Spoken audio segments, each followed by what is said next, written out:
అందరికీ నమస్కారం అండి. ఈరోజు చెప్పే కథ పేరు కళ్యాణ వైభోగము.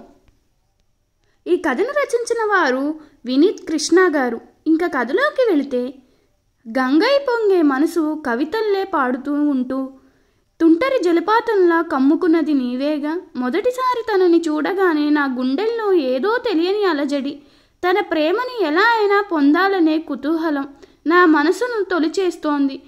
అప్పుడే మా అత్తయ్య వచ్చి తనని నాకు పరిచయం చేసింది. తాను ఎవరో కాదు, నీ మరదలు శ్వేత అంటూ. తన పెదవుల అంచుల్లో దాగి ఉన్న మౌనం, తన కన్నుల్లో దాగి ఉన్న ప్రేమ, సువాసనలు పరిమళించే తన ఊపిరి, తన ఆనందాన్ని చూస్తూ ఉక్కిరిబిక్కిరి అవుతున్న నా ప్రాణం, అలా తననే చూస్తూ శిలలా మిగిలిపోయిన నా ముందుకి వచ్చి ప్రేమగా నన్ను చూస్తూ హాయ్ బావా అని తన మొదటి పలకరింపు నేనెప్పటికీ మర్చిపోలేను. అలా మొదలైంది మా పరిచయం.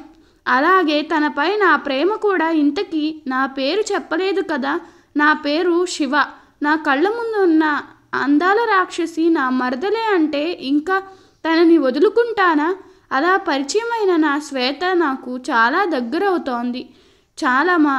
అలా మా పరిచయం అయ్యి 10 సంవత్సరాలు అవుతున్న తనతో మాట్లాడిన ప్రతి క్షణం కొత్తగా అనిపిస్తుంది. శపించే నన్ను నా గతం ఆలస్యమైంది. నాకు నీ పరిచయం నువ్వెనట, నీకపై నా జీవితం పాపమైన వరంలా తోచేలా ఈ క్షణం ఎన్నో ఏళ్ళు తరువాత నా జీవితానికి అదృష్టం కలిసొచ్చింది. ఇంట్లో నా పెళ్లి వార్త, అది కూడా శ్వేత. నిజంగా శ్రీకృష్ణుడు 10 సంవత్సరాల నుండి మా ప్రేమను చూసి మమ్మల్ని ఒకటిని చేస్తున్నారు. ఈ క్షణం మా పెళ్లి మొదలవుతుందంటే తనతోనే గడిపే జీవితాన్ని కలలు కంటూ గడిపేస్తున్నా. ఎన్నో ఆటంకులు, ఎన్నో గడియలు తరువాత మా పెళ్లి ఒక ముహూర్తానికి ముడిపడినది. ఈ 2 రోజుల్లో నా పెళ్లి. తనతో నా కొత్త జీవితం ఎప్పుడు మొదలవుతుందా అని ప్రతిక్షణం ఎదురు చూస్తూ ఉన్నా. ఇంట్లో పెళ్లి బాజింత్రేలు మొదలు పెట్టారు. ప్రతిధ్వని నా గుండెలో అలజడి రేపుతున్నాయి. నా కళ్ళల్లో తెలియని ఆనందం, తనని ఎప్పుడు చూస్తానా అని ఆరాటం, ఉత్సాహం నా మనసులో పెరిగిపోతోంది. అలా మా పెళ్లికి సమయం వచ్చేసింది. పెళ్లి పీటల మీద కూర్చుని తన కోసం ఎదురు చూస్తూ ఉన్నా. తాను అలా దేవకన్యలా నడుస్తూ నా ముందుకు వచ్చింది. నా దేవతని చూడాలి అన్న ఎదురు చూస్తూ ఉన్న మా ఇద్దరి మధ్యలో తెరచాప అడ్డుగా ఉంది. నా కాబోయే యువరాణి ఎంత అందంగా ఉందా అని తన కోసం ఎదురు చూస్తూ పీటల మీద అలా కూర్చుని ఉన్నా. భజంత్రీలు మొదలు పెట్టారు.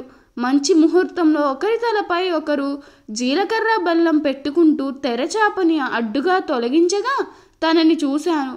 మంగళ వాయిద్యాలతో నా దేవత తలపై జీలకర్ర బెల్లం తేనె తలపై పెట్టి తనని చూస్తూ తనతో నా కొత్త జీవితం కోరిక నెరవేరిందని ఆనందంతో నా కళ్ళ నుండి ఆనంద బాష్పాలు వస్తున్నాయి. అలా నన్ను చూసిన తాను నవ్వుతూ సిగ్గుపడుతూ అలాగే ప్రేమగా నా వంక చూస్తోంది. మంగళ వాయిద్యాలు మోగుతుంటే, పురోహితుడు వేదమంత్రాలు చదువుతుంటే, గౌరీదేవిని ధ్యానించుకుంటూ వధువరులు ఇరువురి ఒకరి తలపై ఒకరు జీలకర్ర బెల్లం పెట్టుకున్నారు. ఇదే పెళ్లికి సుముహూర్తం.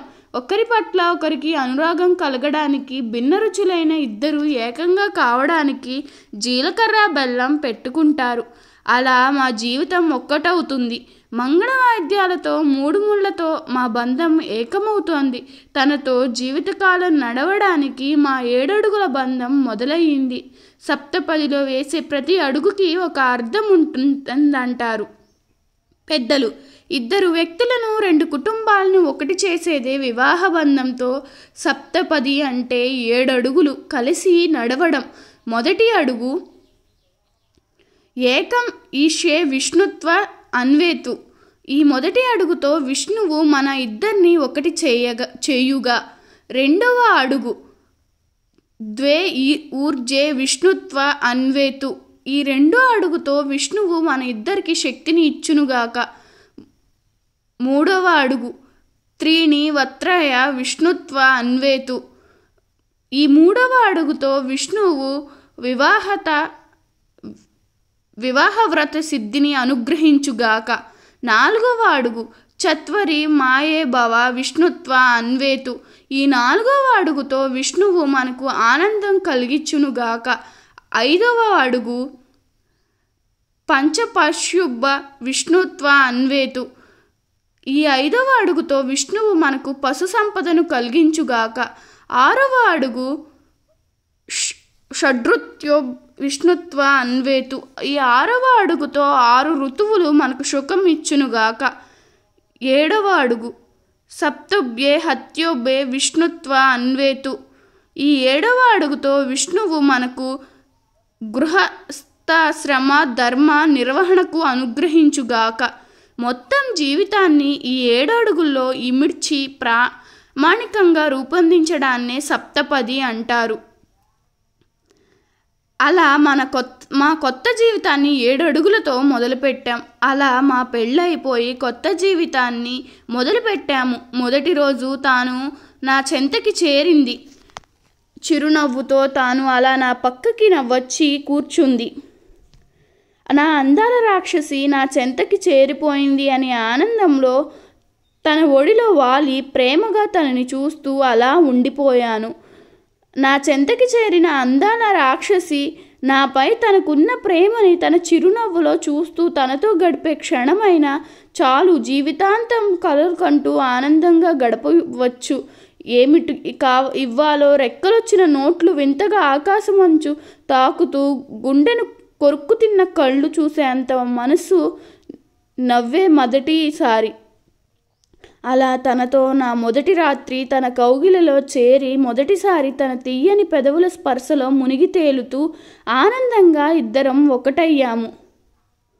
ఈ కథ మీకు నచ్చినట్టే నా ఛానల్ను సబ్స్క్రైబ్ చేసుకోండి. అలాగే మీ అభిప్రాయాన్ని కామెంట్ రూపంలో తెలపండి. ధన్యవాదములు.